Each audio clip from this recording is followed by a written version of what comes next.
E aí pessoal, tudo bem? Aqui é o professor Hugo, professor de Física 2. Na aula de hoje, é a nossa primeira aula da unidade 3. O que a gente vai ver hoje é a dinâmica dos fluidos, certo? Os tópicos que a gente vai trabalhar na aula de hoje são massa específica e densidade, pressão e pressão hidrostática, o teorema de Stevin, vasos comunicantes e o princípio de Pascal, empuxo, que remete ao teorema de Arquimedes, e a flutuabilidade. Então, tudo isso que a gente viu ali nos tópicos, eles dependem desses conceitinhos básicos aqui. O primeiro deles é massa específica. Massa específica, o que que é? É a razão da massa de uma determinada substância em função do volume que ela ocupa. Ou seja, é o tanto de massa que tem pelo tanto que ela ocupa ali. Se é massa por volume, unidade de massa no sistema internacional, quilo, e de volume, metro cúbico. Então, a unidade de massa específica é quilo por metro cúbico. Vejam só, é esse Mi, esse Uzinho aqui, chamado de Mi, que é a massa dividido pelo volume. Beleza. Aí tem densidade, vejam só, a densidade de um corpo é definida como a razão entre a massa do corpo e o volume que ele ocupa. Aí parece muito parecido, né? Mas vejam só, razão entre a massa da substância e massa do corpo. A gente já vai ver qual que é a diferença entre eles. A unidade é a mesma, razão de massa por volume, quilo por metro cúbico. Aí é importante ressaltar que é muito comum nós vermos nos exercícios, a gente vai ver nos exercícios aqui que algumas densidades de massa específica, elas vêm em grama por centímetro cúbico. Muito comum isso. Para converter para quilo por metro cúbico, de grama por centímetro cúbico para quilo por metro cúbico, só multiplicar por 1000. E para fazer o processo inverso, só dividir por 1000. De quilo por metro cúbico para grama por centímetro cúbico, a gente divide por 1000, tá? Então, qual que é a diferença entre massa específica e densidade? Vejam só, massa específica é definido por uma substância. E densidade por um corpo. Então, o que que acontece? Olha só esse cubo de ferro com buraco. Considerando-se um cubo de ferro maciço, que tem um cilindro vazado em seu interior, a densidade não coincide com sua massa específica. Então, se eu olhar a massa específica aqui do elemento, ela vai ser o quê? É só a parte da substância, do material. O vazado não conta. A densidade, eu vou pegar o volume todo. Ou seja, a densidade vai ser diferente da massa específica. Ou seja, se o volume é maior para a densidade é menor que a massa específica. Isso explica muita coisa para a gente. Por que que um barco ele flutua? Porque o volume dele ali, vejam só, o volume dele ali vai ser muito maior, vai fazer com que a densidade dele como um todo seja menor do que a da água. Ou seja, ele vai flutuar.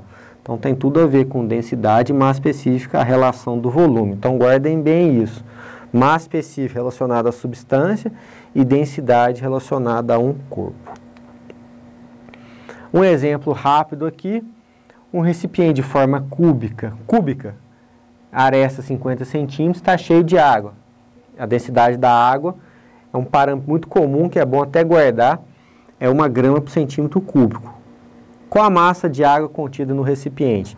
Então, primeira coisa, volume do cubo. O volume de um cubo é largura vezes comprimento vezes altura. Se ele é cúbico, todos têm o mesmo tamanho, né? 50 centímetros.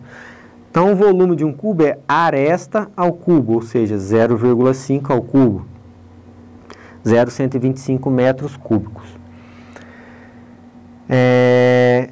Como o recipiente está completamente cheio, a densidade da água será igual à massa específica da água. Então, massa é densidade vezes volume, porque densidade é massa por volume. Então, vejam só, a densidade da água, 1 grama por centímetro cúbico, passando para quilo por metro cúbico, 1 vezes 10 a terceira, ou 1000. E o volume, 0,125.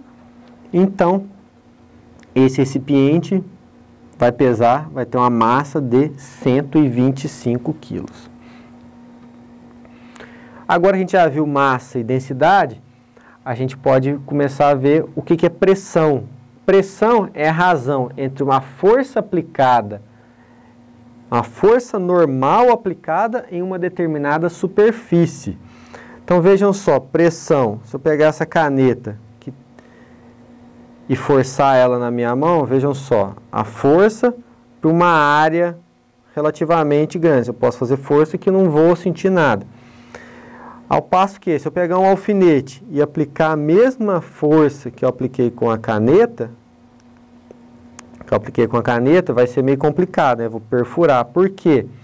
A área de aplicação ela é muito pequena, ou seja, a pressão vai ser muito grande, ela vai ocasionar o quê? A destruição. Então, pressão é a relação entre a força normal aplicada, essa força pode ser proposital, pode ser uma massa, um peso, dividido pela área. Então, do sistema internacional, unidade de força, Newton, unidade de área, metro quadrado. Então, no sistema internacional, devemos guardar que pressão é Newton por metro quadrado. No sistema internacional, muito utilizada. Em homenagem ao Blaise Pascal, que foi um dos cientistas que trabalharam muito nessa parte de pressão, pressão Newton por metro quadrado também é conhecido como Pascal ou PA. Então, você pode ver essa unidade aqui também. Um exemplo simples, uma força de 50 newtons, força é aplicada perpendicularmente a uma superfície de área 20 centímetros quadrados. Qual a pressão exercida por essa força? Então, pressão, força 50 newtons, 20 centímetros quadrados. Eu tenho que passar isso aqui para metro quadrado. Então, de centímetro quadrado para metro quadrado, eu divido por 10.000 ou multiplico por 10 a menos 4. Então, 50 dividido por 20 vezes 10 a menos 4, 2,5 vezes 10 a quarta, Newton por metro quadrado ou Pascal. O outro, um tijolo maciço utilizado na construção civil de massa 2,8 kg, tem dimensões 11,5, 5,7 e 24. Qual a pressão exercida pelo tijolo em uma superfície plana que ele está apoiado em sua maior área? Tranquilo, né, pessoal? Maior área vai ser o quê? O 11,5 com 24. Qual que é a força que está sendo exercida? Se eu tenho a massa, o que vai exercer de força? É o próprio peso dele. Peso é o quê? Massa vezes gravidade. E qual que vai ser a área maior? 11,5 por 24. 11,5 centímetros vezes 24, vezes 10 a menos 4, para eu fazer aquela conversão de centímetro quadrado, né, para metro quadrado. Então, eu vou ter aproximadamente 1014,5 Newton por metro quadrado ou Pascal. Pressão hidrostática, vejam só. Hidrostática, hidro, líquido, água. Estática, parado, é a pressão exercida por uma coluna de líquido qualquer no fundo de um recipiente. Vejam só, a pressão exercida pela coluna de líquido não depende da área do recipiente, nem de sua forma. Ou seja, se eu quero saber a pressão no fundo aqui, a gente vai olhar pura e exclusivamente a altura da coluna do líquido. Então, a pressão hidrostática é o quê? O μ, que é a massa específica do líquido. Por que é um parâmetro importante? Se eu colocar água, se eu colocar mercúrio, vocês vão perceber que a diferença, o mercúrio é muito mais denso, a massa específica dele é muito maior, consequentemente a pressão vai ser muito maior. Vezes a gravidade, vezes a altura. Então, μ, massa específica, que é quilo por metro cúbico. Gravidade, metro por segundo ao quadrado, 10, 9,81. E altura, metros. Então, essa é a pressão hidrostática. Pressão absoluta ou pressão total. O que se considera? Que além, se o vidro estiver aberto, além da pressão que o líquido exerce aqui, tem toda uma atmosfera em cima dele aqui. Então, a pressão total ou absoluta é o quê? Considerando que a superfície do líquido recipiente fique sujeita a uma força exercida pelo fluido composto pela atmosfera. Ou seja, eu vou somar a pressão que a atmosfera exerce em cima do líquido. Então, vejam só a diferença na formulação aqui, ó. Pressão o quê? Pressão atmosférica mais μgH. Aí, pessoal, importante, μgH a gente já viu o que é. É a pressão hidrostática. E a pressão atmosférica? Ela tem um valor exato, 101.325 pascal ou newton por metro quadrado. Vai depender do exercício. É muito comum a gente utilizar 100.000, muito comum utilizar 1,1 vezes 10 à quinta, 1 vezes 10 à quinta. Isso normalmente é informado no enunciado do exercício. Considerar a pressão atmosférica igual a 1 vezes 10 à quinta pascal, ou 1,1 vezes 10 à quinta, ou 101.325, vai depender do exercício, mas é um valor que nos é informado. Mas tenham em mente, né, essa dimensão dele aqui, em torno de 100.000, que é o mais comum da gente utilizar, tá bom? Então, o que vai acontecer? Eu vou somar, né, esse 100.000 mais a pressão que o líquido exerce. Um exemplo aqui, bem simples, com alguns cuidados especiais e equipamentos para auxiliar a descida em mergulhos em profundidade sem cilindros de ar, um mergulhador conseguiu atingir a marca de 172 metros. Considerando gravidade 10, densidade da água 1 grama por centímetro cúbico e a pressão atmosférica, vejam só, 10 à quinta newton por metro quadrado, qual a pressão total que ele está submetido? Então, pressão total ou absoluta é pressão atmosférica mais μgH. Atmosférica, 10 à quinta. O μ, 1 grama por centímetro cúbico. Multiplico por 1.000, 10 à terceira, para passar para quilo por metro cúbico, vezes 10, que é a gravidade, vezes 172 metros. Então, vai ficar 10 à quinta mais 17,2 vezes 10 à quinta, 18,2 vezes 10 à quinta pascal, ou newton por metro quadrado. Continuando. Agora a gente já viu o que é pressão hidrostática, pressão absoluta. É interessante que a gente conheça o teorema de Stevin, que é o princípio fundamental da hidrostática. Ele diz o quê? Que a diferença ΔP, ou seja, a diferença de pressão entre dois pontos A e B, dentro de um recipiente, dentro de uma situação, dentro de um líquido, homogêneo em equilíbrio, sobre a ação exclusiva da gravidade, é encontrada basicamente multiplicando-se a massa específica do líquido pela aceleração da gravidade local e pela diferença de profundidade. Ou seja, se eu quiser saber a diferença de pressão, o que o Stevin descobriu? Que é só pegar a diferença da altura. Eu não preciso calcular a pressão em A, não preciso calcular a pressão em B.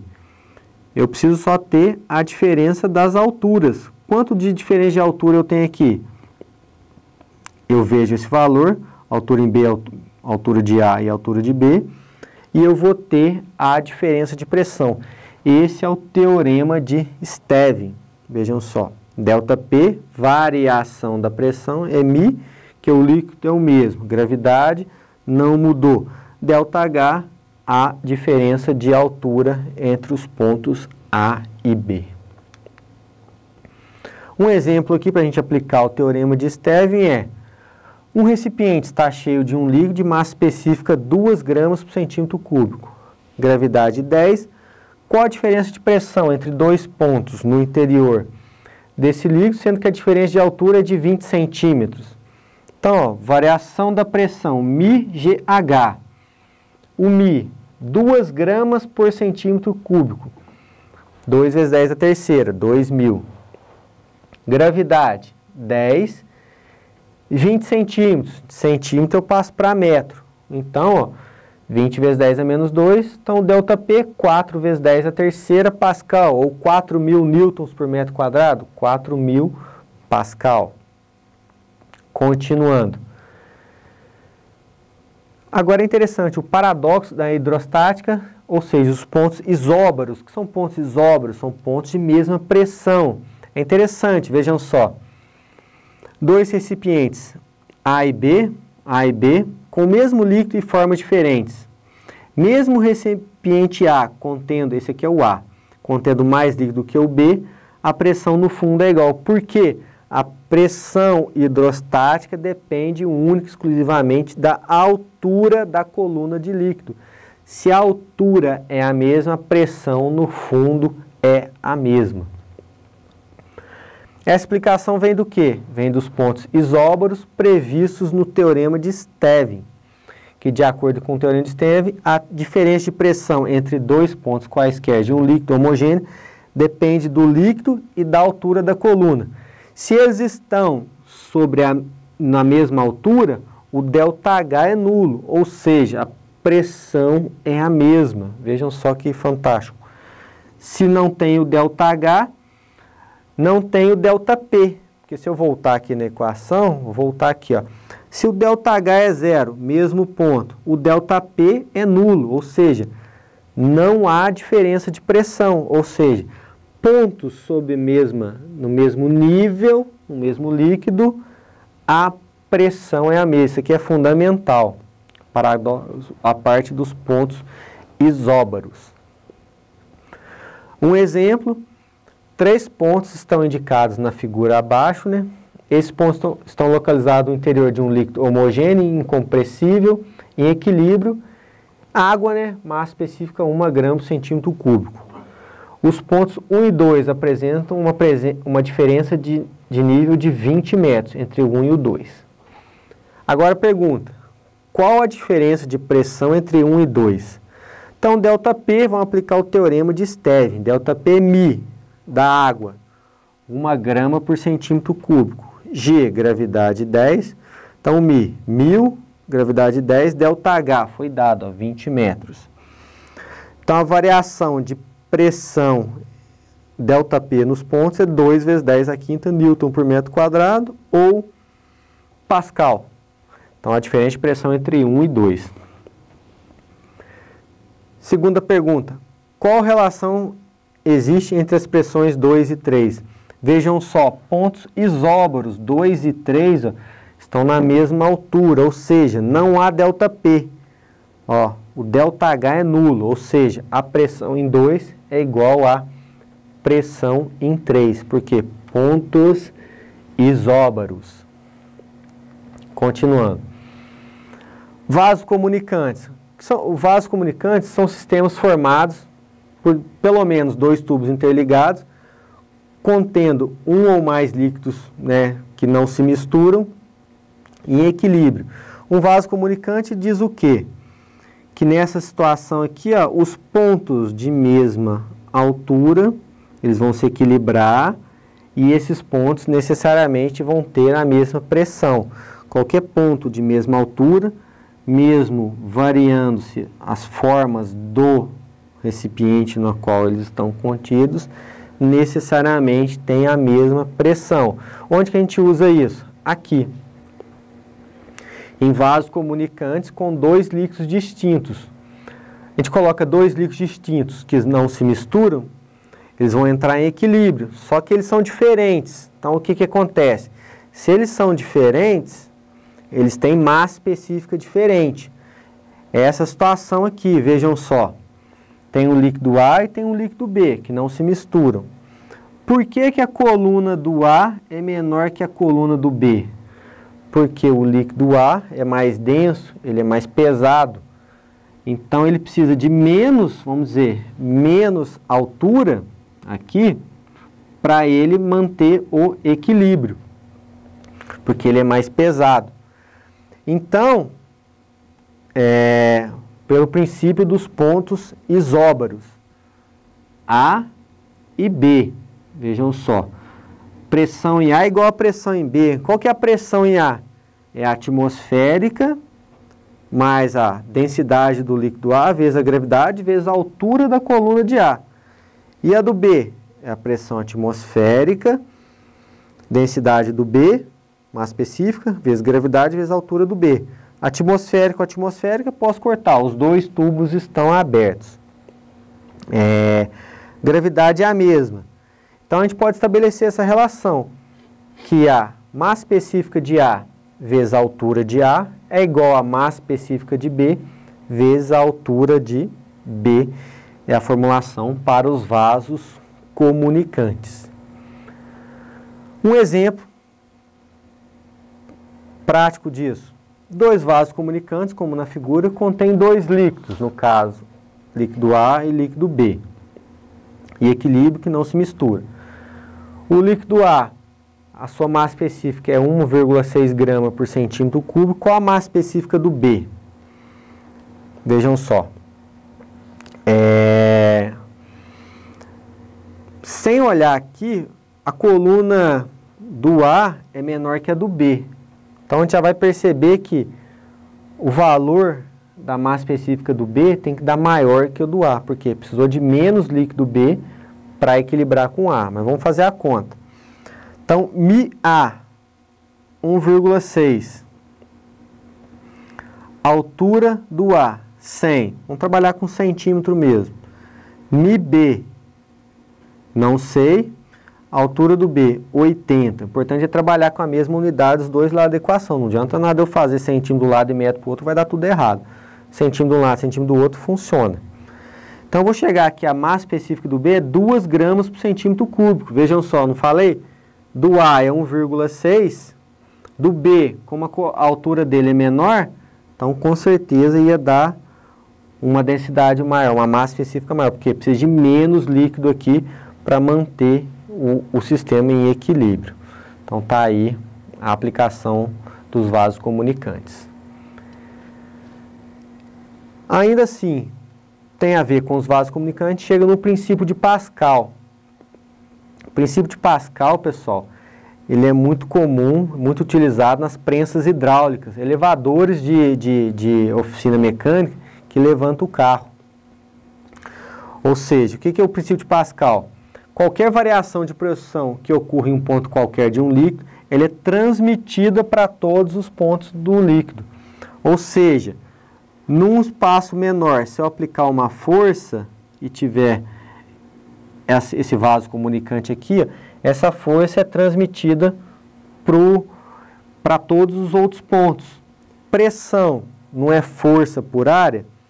Então, a força 1 que eu aplicar em cima dessa área 1 vai ser igual a força 2, que vai receber aqui, dividido pela área 2. Então, o que o princípio de Pascal diz? É o princípio da multiplicação da força. Vejam só, capaz de multiplicar força é a prensa hidráulica. Interessante aqui é ficar atento ao quê? As unidades de área têm que ser iguais dos dois lados. Você pode trabalhar em centímetro quadrado aqui e centímetro quadrado. Metro quadrado, não tem problema. E unidade de força é Newton. Então, é só trabalhar isso aqui e verificar que numa área menor, aplicando-se uma determinada força, essa força vai se multiplicar em função da outra área ser maior.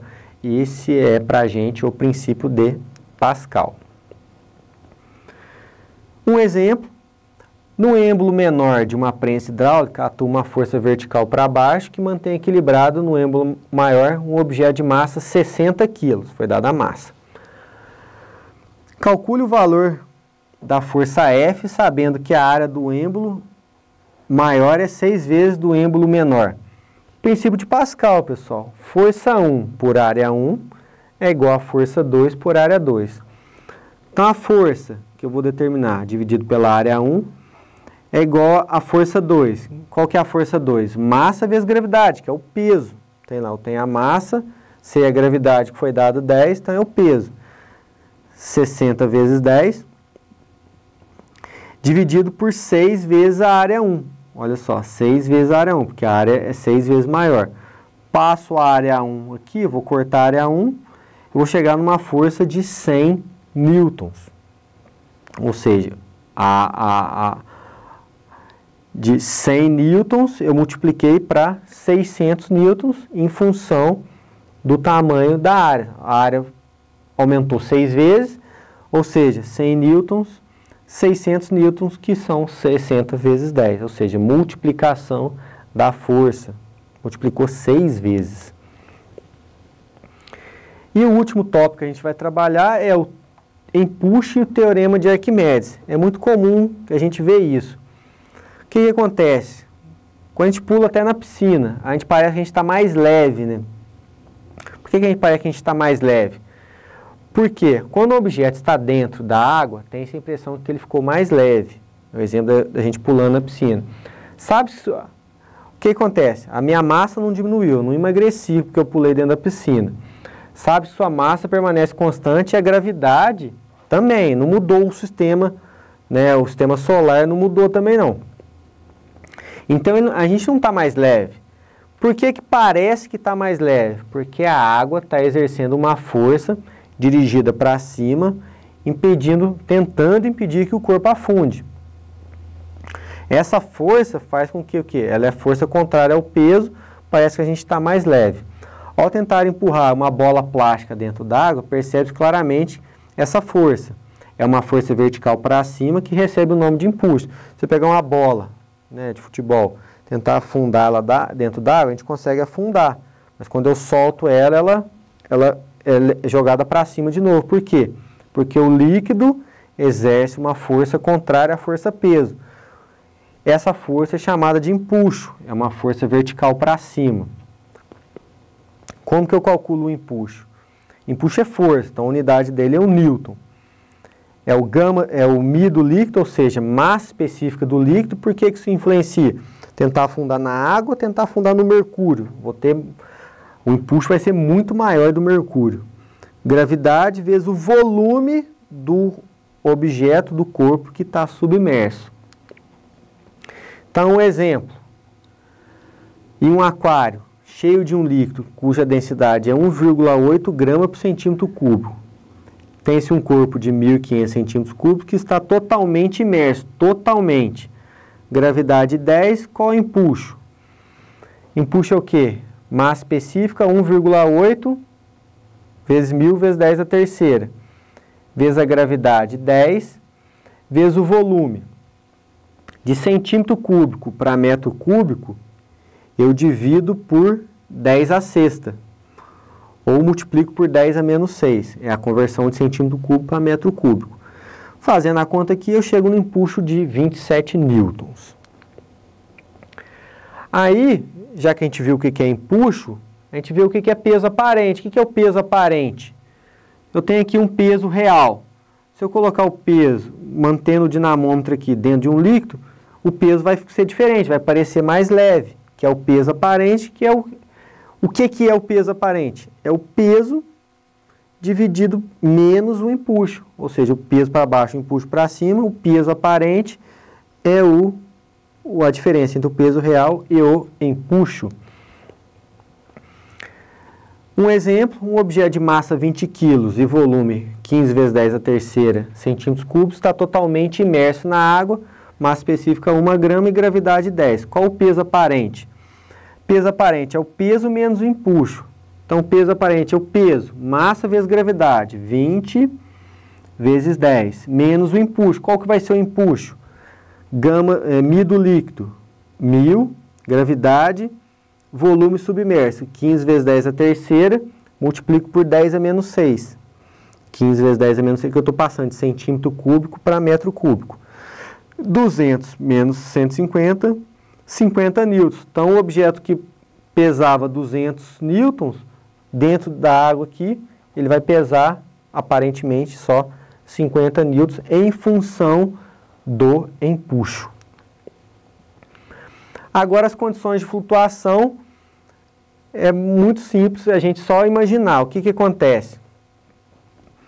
Se o empuxo for menor que o peso, se o peso é maior que o empuxo, o que acontece? Se o peso é maior que o empuxo, o objeto vai afundar, ou seja, a resultante da força vai ser para baixo. Olha um navio afundado. Se o peso é maior que o empuxo, a tendência é que ele afunde. Então, a outra situação, quando o empuxo é igual ao peso, é uma situação onde o corpo vai ficar em equilíbrio estático, ou seja, a situação prática muito comum é o submarino. Ele ajusta o seu laço de maneira que o empuxo fique igual ao peso. ou seja, ele pode navegar em equilíbrio estático, sem ficar indo para cima e para baixo. A outra situação, o empuxo é maior que o peso. O que acontece com o objeto? A tendência dele é flutuar, ele fica para cima, né, da superfície.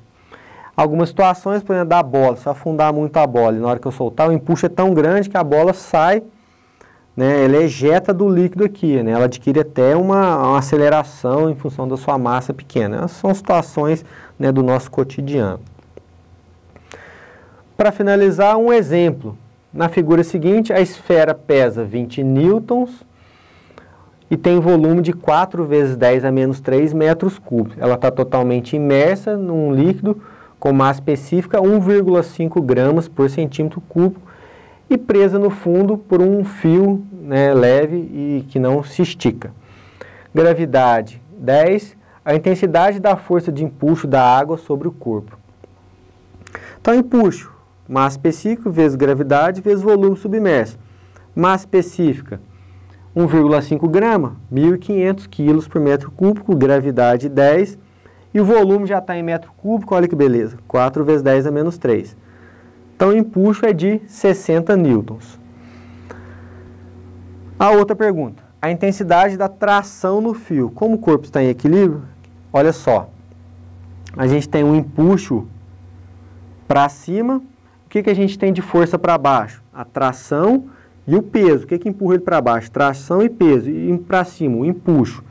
Então, como o corpo está em equilíbrio, é o que está dizendo aqui, então o empuxo é igual a tração mais o peso. Se eu quero saber a tração, vai ser o quê? O empuxo menos o peso. Então, a tração é o quê? O empuxo, que eu acabei de calcular, menos o peso, que é 20. Então, a tração no fio aqui é de 40 newtons. Tá joia, pessoal? Então é isso, muito obrigado, até a nossa próxima aula. Valeu!